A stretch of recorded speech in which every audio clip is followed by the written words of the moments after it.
وَلْتَكُن مِّنكُمْ أُمَّةٌ يَدْعُونَ إِلَى الْخَيْرِ وَيَأْمُرُونَ بِالْمَعْرُوفِ وَيَنْهَوْنَ عَنِ الْمُنكَرِ وَأُولَٰئِكَ هُمُ الْمُفْلِحُونَ. السلام علیکم ورحمۃ اللہ وبرکاتہ. بسم اللہ الرحمن الرحیم. الحمد للہ رب العالمین، والصلاة والسلام علی رسولہ محمد وعلی آلہ واصحابہ اجمعین، اما بعد. محترم ناظرین، اس سے پہلے آپ تمام ناظرین کے سامنے صحیح البخاری کی حدیث نمبر 1 اور حدیث نمبر 2 کا ترجمہ اور اس کی تشریح پیش کی جا چکی ہے. آج کے درس میں انشاءاللہ حدیث نمبر 3 اسی طرح اس کا جو ترجمہ ہے اور تشریح بھی ہم جاننے کی کوشش کریں گے. تو آئیے دیکھتے ہیں حدیث مبارکہ میں اللہ کے رسول صلی اللہ علیہ وسلم نے کیا فرمایا ہے. حدثنا يحيى بن بكير قال حدثنا الليث عن عقيل عن ابن شهاب عن عروة بن الزبير عن عائشة أم المؤمنين أنها قالت أول ما بدأ به رسول الله صلى الله عليه وسلم من الوحي الرؤيا الصالحة في النوم، فكان لا يرى رؤيا إلا جاءت مثل فلق الصبح، ثم حبب إليه الخلاء، وكان يخلو بغار حراء فيتحنث فيه وهو التعبد الليالي ذوات العدد قبل أن ينزع إلى أهله ويتزود لذلك، ثم يرجع إلى خديجة فيتزود لمثلها حتى جاءه الحق وهو في غار حراء، فجاءه الملك فقال اقرأ، قال ما أنا بقارئ، قال فأخذني فغطني حتى بلغ مني الجهد ثم أرسلني فقال اقرأ، قلت ما أنا بقارئ، فأخذني فغطني الثانية حتى بلغ مني الجهد ثم أرسلني فقال اقرأ، فقلت ما أنا بقارئ، فأخذني فغطني الثالثة ثم أرسلني فقال اقرأ باسم ربك الذي خلق، خلق الإنسان من علق، اقرأ وربك الأكرم. فرجع بها رسول الله صلى الله عليه وسلم يرجف فؤاده، فدخل على خديجة بنت خويلد فقال زملوني زملوني، فزملوه حتى ذهب عنه الروع، فقال لخديجة وأخبرها الخبر لقد خشيت على نفسي، فقالت له خديجة كلا والله ما يحزنك الله أبدا، إنك لتصل الرحم وتحمل الكل وتكسب المعدوم وتقري الضيف وتعين على نوائب الحق.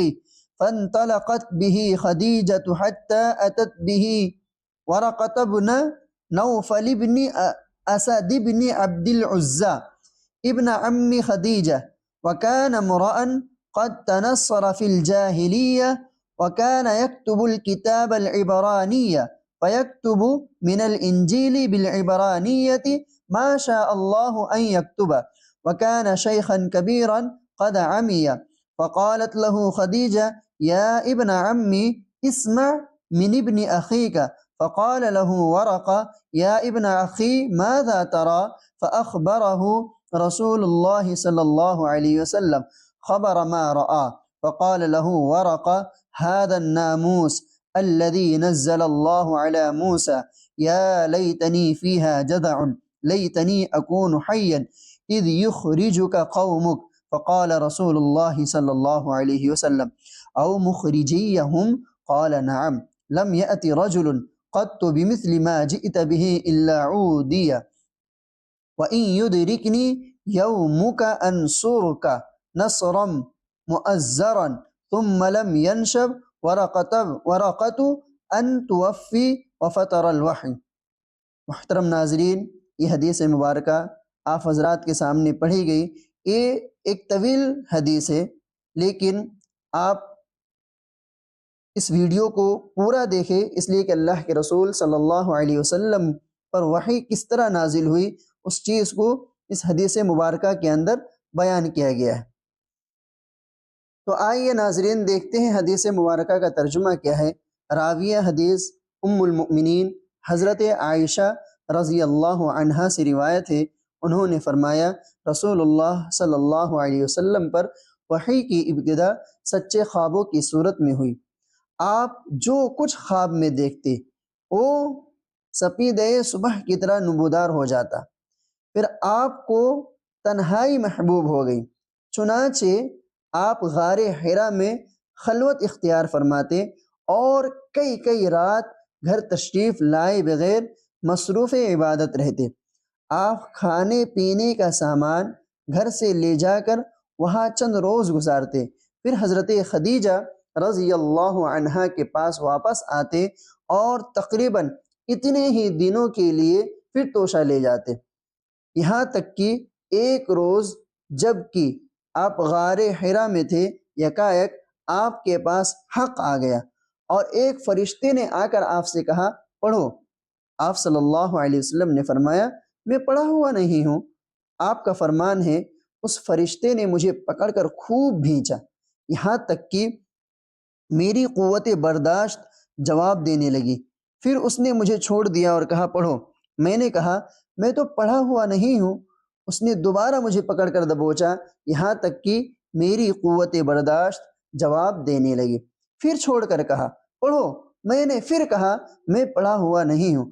اس نے تیسری بار مجھے پکڑ کر بھینچا، پھر چھوڑ کر کہا پڑھو، اپنے رب کے نام سے جس نے پیدا کیا، جس نے انسان کو خون کے لوتھڑے سے پیدا کیا، پڑھو اور تمہارا رب تو نہایت کریم ہے۔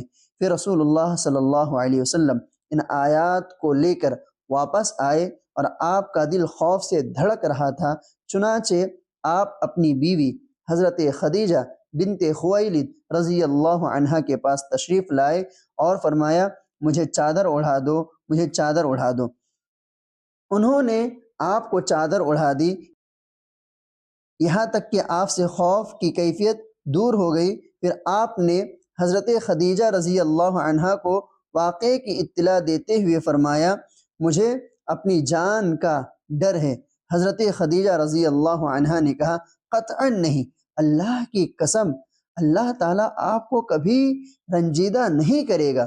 آپ صلہ رحمی کرتے ہیں، درماندوں کا بوجھ اٹھاتے ہیں، فقیروں محتاجوں کو کما کر دیتے ہیں، مہمانوں کی میزبانی کرتے ہیں اور حق کے سلسلے میں پیش آنے والے مصائب میں مدد کرتے ہیں۔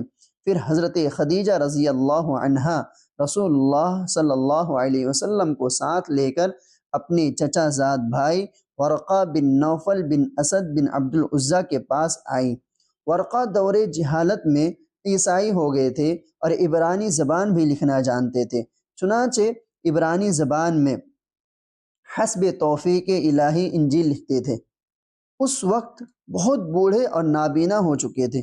ان سے حضرت خدیجہ رضی اللہ عنہا نے کہا بھائی جان اپنے بھتیجے کی بات سنیں۔ ورقہ نے پوچھا بھتیجے کیا دیکھتے ہو؟ رسول اللہ صلی اللہ علیہ وسلم نے جو کچھ دیکھا تھا بیان فرما دیا۔ اس پر ورقہ نے آپ سے کہا یہ تو وہی ناموس یعنی وحی لانے والا فرشتہ ہے جسے اللہ تعالیٰ نے حضرت موسیٰ علیہ السلام پر نازل فرمایا تھا۔ کاش میں آپ کے زمانے نبوت میں توانا ہوتا، کاش میں اس وقت تک زندہ رہوں جب آپ کی قوم آپ کو نکال دے گی۔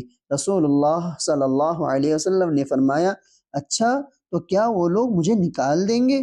ورقہ نے کہا ہاں، جب بھی کوئی آدمی اس طرح کا پیغام لایا جیسا آپ لائے ہیں تو اس سے ضرور دشمنی کی گئی، اور اگر مجھے آپ کا زمانہ نصیب ہوا تو آپ کی بھرپور مدد کروں گا۔ اس کے بعد ورقہ جلد ہی فوت ہو گئے اور وحی رک گئی۔ محترم ناظرین، اب آئیے ہم یہ دیکھتے ہیں اس حدیث سے ہمیں کیا کیا فوائد اور مسائل حاصل ہوتے ہیں۔ نمبر 1، اچھے اور سچے خواب نبوت کا حصہ ہے۔ وحی الہی سے مشرف اور مانوس کرنے کے لیے رسول اللہ صلی اللہ علیہ وسلم کو کچھ عرصے تک سچے خواب دکھائے گئے، چنانچہ آپ جو خواب بھی دیکھتے عالم شہادت یعنی دنیا میں اس کا ظہور بلا کم و کاست ہو جاتا تھا۔ اس طرح آپ کا رابطہ عالم مثال سے کرا دیا گیا، جو عالم غیب یعنی منبع وحی سے تعلق کا پیش خیمہ ثابت ہوا۔ گویا سچے خوابوں کے ذریعے حقائق نبوت سے آپ کو آگاہی کرا دی گئی۔ نمبر 2، خواب میں ہم مادی امور سے ایک حد تک قطع تعلق ہو جاتے ہیں، لہٰذا اللہ تعالیٰ نے اس قسم کے خوابوں کے ذریعے سے رسول اللہ صلی اللہ علیہ وسلم کے لیے بیداری میں بھی خلوت گزینی محبوب بنا دی۔ چنانچہ غار حرا کا انتخاب اسی روحانی تربیت کا نتیجہ تھا۔ نمبر 3، عرصہ وحی 23 برس پر محیط ہے، ان میں 6 ماہ سچے خوابوں پر مشتمل ہے۔ غالباً اسی لیے حدیث میں سچے خوابوں کو نبوت کا 46واں حصہ قرار دیا گیا ہے، لیکن حصہ ہونے سے یہ لازم نہیں آتا کہ کوئی آدمی محض رؤیائے صادقہ کے بل بوتے پر نبی بن جائے۔ جیسے اذان کے کسی کلمے کو بآواز بلند کہنے والے کو مؤذن نہیں کہا جا سکتا، اسی طرح ضروری نہیں کہ ہر سچے خواب دیکھنے والا نبی ہو۔ اس کے علاوہ بعض روایت میں وضاحت ہے کہ نبوت و رسالت ختم ہو چکی ہے، میرے بعد کوئی نبی یا رسول نہیں آئے گا، البتہ مبشرات یعنی رؤیائے صادقہ باقی ہیں۔ اس سے معلوم ہوا کہ نبوت اور چیز ہے اور مبشرات اور چیز ہے۔ نمبر 4، اس روایت میں کچھ اختصار ہے۔ صحیح بخاری کی ایک دوسری روایت میں تصدق الحدیث کے الفاظ بھی ہیں، یعنی آپ گفتار میں سچے ہیں۔ حضرت خدیجہ رضی اللہ عنہا نے آپ کے متعلق اپنے پاکیزہ خیالات کا اظہار کر کے آپ کے اخلاق فاضلہ کی بہترین تصویر کشی فرمائی ہے۔ یقیناً یہ 6 خصلتیں مکارم اخلاق کی بنیاد ہیں، اور ان کا حامل انسان معاشرے میں باعزت اور اس کا مستقبل انتہائی تابناک ہوتا ہے۔ نمبر 5، ناموس وحی نے رسول اللہ صلی اللہ علیہ وسلم کو 3 دفعہ بھیجا۔ اس کی وجہ یہ ہے کہ بھیجنے سے عموماً جذبات برانگیختہ ہوتے اور خفتہ قوتیں جاگ اٹھتی ہیں۔ غالباً اسی بنا پر آپ کو بھیجا گیا کہ آپ کے قوائے نبوت بیدار ہو جائے اور آپ پوری یکسوئی سے وحی الہی کی سماعت فرمائے، یا اس وجہ سے کہ سینے سے لگا کر بھیجنے سے باہم موانست پیدا ہوتی ہے اور وحشت و بیگانگی کافور ہو جاتی ہے۔ نمبر 6، وحی کے موقوف ہونے کے زمانے میں صرف نزول قرآن موقوف ہوا تھا، تاہم جبریل علیہ السلام کا رسول اکرم صلی اللہ علیہ وسلم سے رابطہ منقطع نہیں ہوا تھا۔ چنانچہ جب آپ توقف وحی سے پریشان ہوئے تو جبریل علیہ السلام نے بارہا تسلی دی اور آپ کو نبی برحق ہونے کا مژدہ جافزہ سنایا۔